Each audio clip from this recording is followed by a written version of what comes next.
The galaxy has long been a peaceful expanse under the governance of the interstellar Concord, a coalition of thousands of advanced alien civilizations. These species, for all their diversity, share one common trait: they hail from tranquil, stable worlds. Their planets are havens of safety, free from the chaotic upheavals and relentless dangers that might otherwise shape their evolution. The Concord prides itself on its unity, driven by mutual prosperity and an unshakable commitment to peace. This harmony is reflected in their military, a symbol of interstellar sophistication. The Galactic military operates with precision, relying on advanced technologies that ensure minimal casualties and controlled engagements. Their approach to conflict is surgical, defensive, and above all, non-lethal. To Concord species, violence is a failure of diplomacy, and their armies are designed more for containment than outright warfare. But there is a shadowed corner of the galaxy that the Concord often speaks of in hushed tones: Deathworlds. These are planets so harsh, so unrelenting, that even setting foot on one is considered an act of madness. Deathworlds are crucibles of chaos, where life must battle against unyielding predators, shifting tectonics, volatile climates, and relentless plagues to endure. Among these is Earth, a world deemed nearly uninhabitable by Concord standards. Yet not only does life thrive there, but it has also produced a species that seems to defy reason. Humans, Deathworlders by definition, are unlike anything the Concord has ever encountered. They've built civilizations atop tectonic rifts, weathered cataclysmic events, and stared extinction in the face time and time again. To Concord species, humans are a paradox. Fragile in form yet indomitable in spirit, their very existence is a testament to the unyielding will of a Deathworld survivor. The Concord, for all its advancements, has long been wary of humans. Initial diplomatic exchanges were cautious, tinged with unease. Humans were not just another alien species. They represented something raw, unpredictable, and entirely alien to the Concord's worldview. And yet, there was also a grudging respect. While Concord's citizens lived lives free from danger, humanity's history was one of constant struggle. Where Concord species saw obstacles as insurmountable, humans saw opportunities to adapt, innovate, and overcome. This respect was soon put to the test. At the edge of the galaxy, a new threat emerged: the Shroudlings. These were creatures of nightmarish efficiency, a hive-minded species whose sole purpose was consumption and annihilation. Concord fleets, with their defensive tactics and precision strikes, were woefully unprepared. The Shroudlings swept through sectors like a storm, overwhelming everything in their path. Faced with potential extinction, the Concord turned to the one species they had long kept at arm's length: humanity. Here was a chance, they believed, to channel the Deathworlders' ferocity for the greater good. If anyone could match the unrelenting nature of the Shroudlings, surely it was the humans.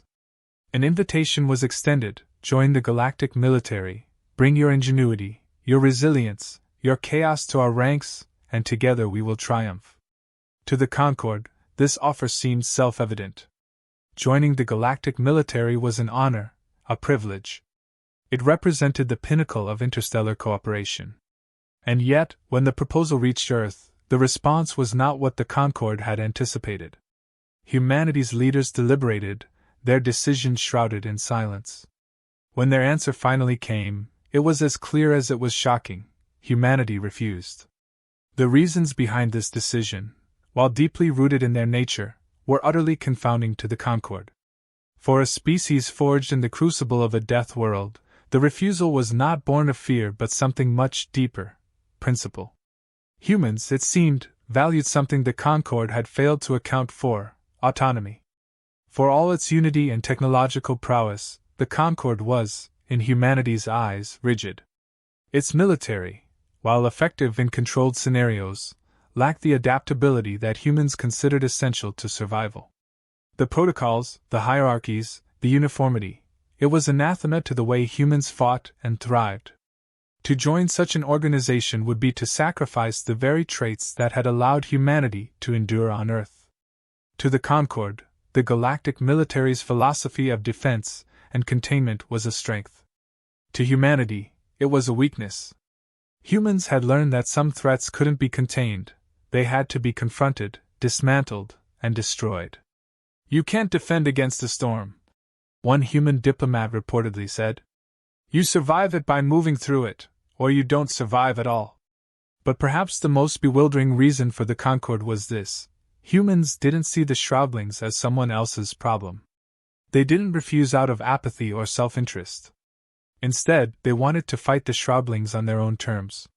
To humanity, joining the galactic military would mean fighting the wrong fight, one of caution and compromise, rather than ingenuity and resolve. For all their pride in advanced technology, the Concord could not understand this. They had invited humanity to stand among them as equals, to face the galaxy's greatest threat together. Yet humanity, with a conviction born of countless struggles, chose a different path. The Concord's invitation to humanity was met with a reaction they had never anticipated: polite yet firm refusal. To the Concord, the galactic military was the pinnacle of collaborative strength, a unified force wielding the best technology and the most disciplined tactics across the galaxy. It seemed unthinkable that humanity, a species hailed for its resilience, would turn down such an opportunity. The decision was baffling, even offensive to some in the Concord, but humanity's reasons were neither impulsive nor arrogant. They were grounded in deep-seated truths about who they were and what they had learned from surviving their death world. At its core, humanity's refusal was driven by a fundamental incompatibility between the Concord's structured approach to warfare and humanity's inherent need for freedom. Concord military life, while efficient, operated within strict parameters. Soldiers followed rigid hierarchies, adhering to carefully crafted doctrines that left little room for improvisation. To the Concord, this was discipline at its finest, a trait that had served them well in countless conflicts where precision mattered more than unpredictability. But to humans, who had evolved by adapting to the chaotic, the unpredictable, and the uncontrollable, such a system was stifling. For humans, survival had always depended on their ability to think on their feet, to break the rules when the situation demanded it. Their military history was full of examples of battles won not through superior firepower or numbers but through ingenuity. They had learned to turn disadvantages into strengths, to exploit terrain, weather, and even their own apparent weaknesses against their enemies. Humanity feared that by submitting to the Concord's rigid systems, they would lose the very qualities that made them effective warriors. The Concord's philosophy of warfare also clashed fundamentally with humanity's perspective. Concord forces focused on defense, containment, and minimizing casualties above all else. Their weaponry was designed to incapacitate rather than destroy, their ships built for evasion and fortification rather than direct confrontation. To them, war was a failure of diplomacy, and their military existed as a tool of last resort, used sparingly and reluctantly. But humans saw war differently. For them, war was not just a failure, it was often an inevitability. When conflict arose, they believed in meeting it head-on, with the aim of decisively neutralizing the threat. This mindset wasn't born of bloodlust but of necessity. On Earth, hesitation could mean death. A predator wasn't deterred by negotiation, a flood didn't care for your defenses. Humanity had learned to act swiftly and decisively, to take calculated risks, and to strike preemptively when needed. To the Concord, this approach seemed reckless. To humans, it was simply pragmatic. They had seen too often what happened when threats were allowed to grow unchecked. The shroudlings, with their relentless advance, were not a problem to be contained, they were an existential threat to be eradicated. Yet the Concord's military strategies, for all their sophistication, were ill-suited to such a fight. Humans couldn't bring themselves to fight under a philosophy that they fundamentally disagreed with. Another element of humanity's refusal lay in how the Concord misunderstood Deathworld instincts. Concord species, living on safe and stable planets, had long since forgotten the rawness of survival. They relied on technology to shield them from danger, building worlds where predators, diseases, and natural disasters were virtually non-existent. Their evolution had taught them to seek equilibrium, to avoid risk whenever possible. But humans came from a world where survival instincts were not a relic of the past but a necessity. Their ancestors had navigated jungles filled with apex predators, survived pandemics that wiped out millions, and endured natural disasters that reshaped entire regions. Over millennia, humanity had developed a unique relationship with chaos. They didn't fear it, they thrived in it. This instinct, however, was often misinterpreted by the Concord as recklessness. To them, humans appeared impulsive, driven by emotion rather than logic. They didn't understand that what they saw as chaos was actually finely tuned adaptability. When a human soldier took a calculated risk, it wasn't because they were undisciplined but because they saw an opportunity where others saw danger. When a human engineer jury-rigged a solution, it wasn't because they lacked precision but because they understood that perfection was a luxury in the face of survival.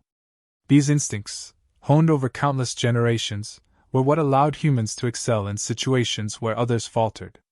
But perhaps the most profound reason for humanity's refusal was their belief in the bigger picture.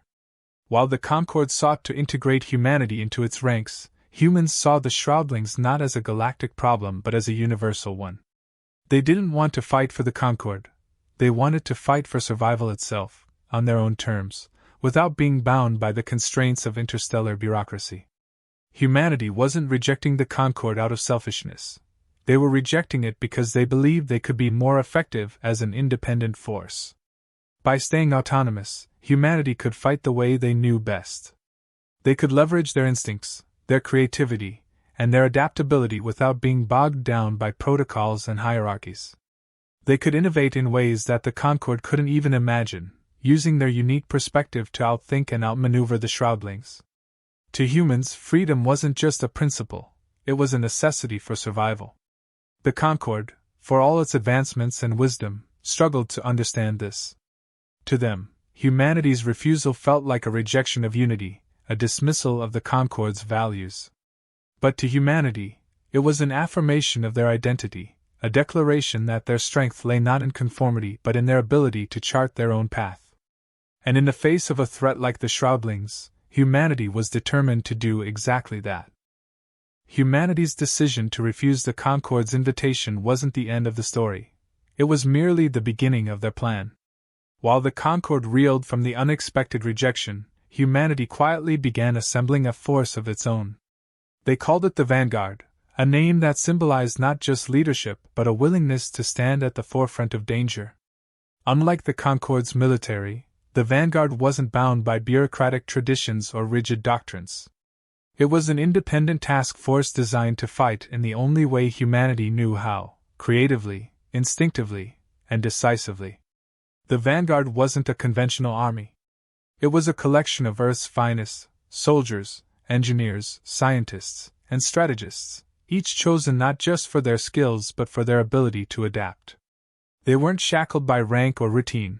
Instead, they operated in small, specialized teams, each with the freedom to make real-time decisions.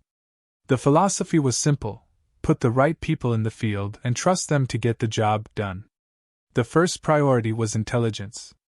While the Concord relied on complex algorithms and passive surveillance to track the Shroudlings, the Vanguard took a far more hands-on approach.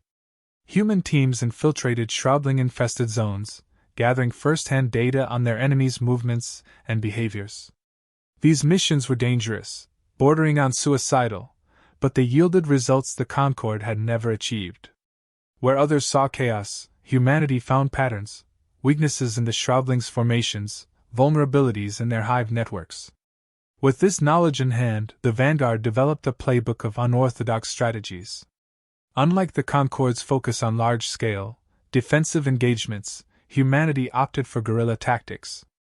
They struck where the Shroudlings were weakest, using speed and surprise to dismantle their forces bit by bit.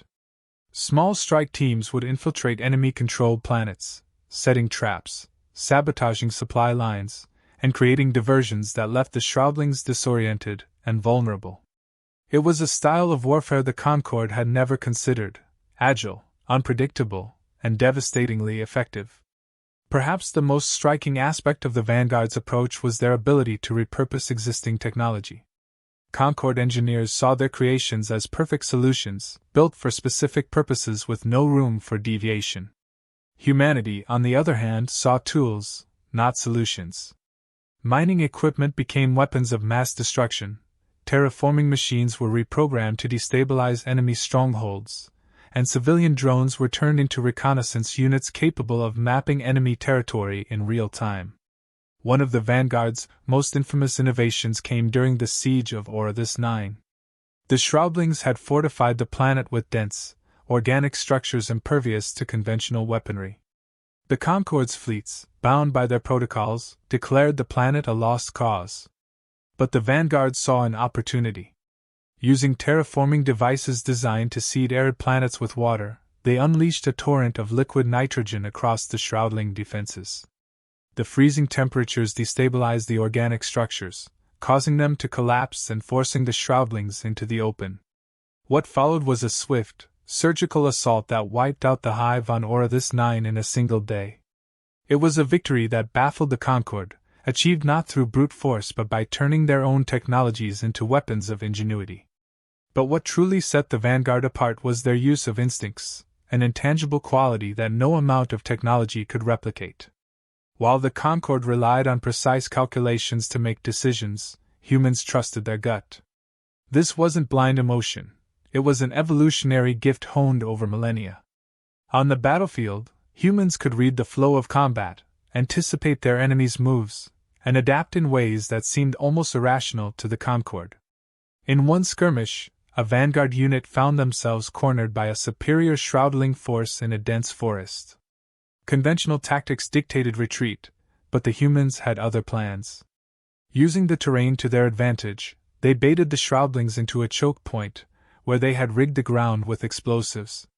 The resulting ambush obliterated the pursuing force, a maneuver that would never have passed through the Concord's strategic simulations but worked precisely because it defied predictable logic. This reliance on instinct extended to every aspect of the Vanguard's operations. Where the Concord saw rigidity as strength, humanity found power in adaptability. They didn't just react to the Shroudlings, they anticipated them, constantly staying one step ahead. Each victory was hard-earned, each loss a lesson that shaped their future strategies. The Vanguard wasn't just fighting a war, they were evolving with every engagement. For humanity, the Vanguard wasn't just about defeating the Shroudlings, it was a statement. They weren't soldiers bound by orders, they were survivors who thrived in chaos. Every member of the Vanguard carried the weight of Earth's legacy, a history of struggle, resilience, and an unyielding refusal to back down in the face of overwhelming odds. They weren't afraid to take risks, to gamble everything on a slim chance of success, because that was what it meant to survive a death world. To the Concord, the Vanguard's methods seemed reckless, even dangerous. But as the victories piled up, it became clear that humanity's approach wasn't just effective, it was necessary. The Shroudlings weren't an enemy that could be defeated with careful precision and defensive postures. They demanded a response as relentless and unpredictable as their own nature. And humanity, with their unorthodox tactics and death-world instincts, was uniquely suited to deliver it. The Vanguard's success wasn't without its costs. Each victory came at a price. Lives lost, resources stretched thin, and a growing awareness of the toll the war was taking on humanity. Yet, for every setback, there was a renewed determination to push forward. The Vanguard's members understood that survival wasn't guaranteed, but they also knew that every risk they took brought them closer to ensuring the galaxy's future. Humanity's refusal to join the Concord's military wasn't a rejection of cooperation, it was a declaration of independence. By choosing their own path, they proved that survival didn't come from following the rules but from breaking them when it mattered most. And with every victory, they reminded the galaxy why Deathworlders could never be underestimated. The Shroudlings' advance reached a breaking point when they targeted Vra Prime, a critical Concord world that served as a hub for trade and logistics across the galaxy. Its fall would cripple the Concord's ability to coordinate defense efforts, and despite their best preparations, the Concord's forces were stretched too thin. Their defensive fleets, designed to shield against conventional threats, crumbled under the sheer ferocity and adaptability of the Shroudlings. The Concord's generals, trapped in their rigid doctrines, failed to anticipate the Shroudlings' chaotic and relentless strategy. The situation grew dire as evacuation efforts faltered and the Concord's forces were pushed to their limits. This was the moment the Vanguard had been waiting for. Humanity didn't waste time debating tactics or requesting permission from the Concord. They saw the unfolding disaster for what it was, a fight for survival, and acted decisively. The Vanguard deployed their fleets to Vra Prime, not as reinforcements but as an independent strike force. Unlike the Concord's rigid formations, the Vanguard's ships moved with fluid precision, adapting in real time to the evolving battlefield. Their arrival was anything but conventional. While the Concord's ships focused on holding defensive lines, the Vanguard launched a daring offensive, punching directly through the Shroudlings' central formation. This maneuver would have been suicidal for a traditional fleet, but the Vanguard thrived in chaos. Using a mix of speed, misdirection, and overwhelming firepower, they disrupted the Shroudlings' coordination, forcing their hive network into disarray. Where the Concord saw a wall of invincible enemies, humanity saw weaknesses, fractures in the enemy's communication, exploitable delays in their response. The real battle, however, wasn't fought in the void. It was on the surface of Vra Prime, where the Shroudlings had begun deploying their ground forces. The Vanguard, undeterred by the overwhelming odds, launched a coordinated assault to reclaim the planet's vital infrastructure. Human strike teams landed in key locations, armed with experimental weapons and a deep understanding of their enemies' behavior. Unlike the Concord's troops, who relied heavily on advanced technology to guide their movements, the Vanguard relied on instincts. They used the terrain, created ambushes, and exploited the Shroudlings' predictable patterns of attack. One team, stationed near Velstra's largest energy hub, executed a plan that would become legendary. Knowing that the Shroudlings relied on their hive network to maintain cohesion, the humans used hacked Concord tech to transmit false signals, leading the Shroudlings to believe the energy hub was undefended. When the swarm converged, the humans detonated carefully placed charges, collapsing the facility and wiping out a significant portion of the Shroudling force in one devastating blow. It wasn't just a tactical victory, it was a psychological one. For the first time, the Shroudlings hesitated, showing signs of confusion and vulnerability. Meanwhile, in orbit, the Vanguard continued their relentless assault. Human engineers on board their ships had devised a way to weaponize Concord's gravitational field generators, turning them into makeshift singularity cannons. These experimental weapons tore through Shroudlings' ships, creating gravitational anomalies that ripped apart their formations. The Concord's fleets, inspired by humanity's audacity, began to follow suit, abandoning their defensive postures and adopting a more aggressive stance. Slowly but surely, the tide of the battle turned. But victory didn't come without sacrifice. On the surface, human casualties mounted as the Vanguard pushed deeper into enemy-controlled territory. Every inch of ground was paid for in blood, but the humans pressed on, knowing that retreat was not an option. They weren't just fighting to save Vra Prime, they were fighting to prove that the Shroudlings could be defeated, that the galaxy could survive this existential threat. One of the pivotal moments came when the Vanguard's commander, General Alyssa Drake, made a controversial decision. With the Shroudlings regrouping for a final assault, she ordered a high-risk maneuver that involved detonating a series of orbital refueling stations to create a cascading explosion in the planet's upper atmosphere. The Concord's generals were horrified at the suggestion, citing the potential collateral damage and environmental impact. But Drake knew the stakes. If the Shroudlings weren't stopped here, the entire galaxy would fall. The explosion was catastrophic, engulfing a significant portion of the Shroudlings' fleet and severing their reinforcements from the ground forces. The cost was high. Several Vanguard ships were caught in the blast, their crews sacrificing themselves to ensure the mission's success. But the gamble paid off. With their hive network in shambles and their forces in disarray, the Shroudlings began to retreat. In the aftermath of the battle, Vra Prime lay in ruins, but it still stood, a testament to humanity's unrelenting resolve. The Concord, stunned by what they had witnessed, couldn't deny the effectiveness of the Vanguard's methods. They had fought with a ferocity and ingenuity that no Concord species could replicate. Yet, it wasn't just their tactics that left an impression. It was their willingness to risk everything, to face the impossible head-on and emerge victorious. The cost of survival, however, was evident. The Vanguard had suffered heavy losses, and the humans who survived bore the scars of their battles, both physical and psychological. They weren't invincible, nor did they pretend to be. They were painfully aware of the sacrifices they had made and the toll the war had taken on their species. Yet, in their eyes, the fight was worth it. Humanity had proven that they didn't need the Concord's approval to defend the galaxy.